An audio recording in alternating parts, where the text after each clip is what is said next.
องที่แสนงาม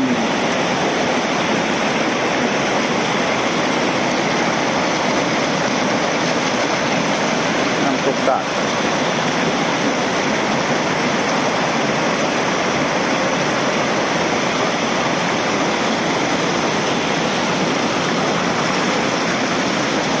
ซอยถึง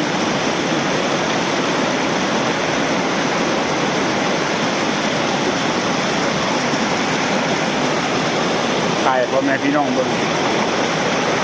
อาจจะขึ้นไปเที่ยวนี้แห่งงามแถวนี้จะมาตามซอยนี้ไหลลงมานี่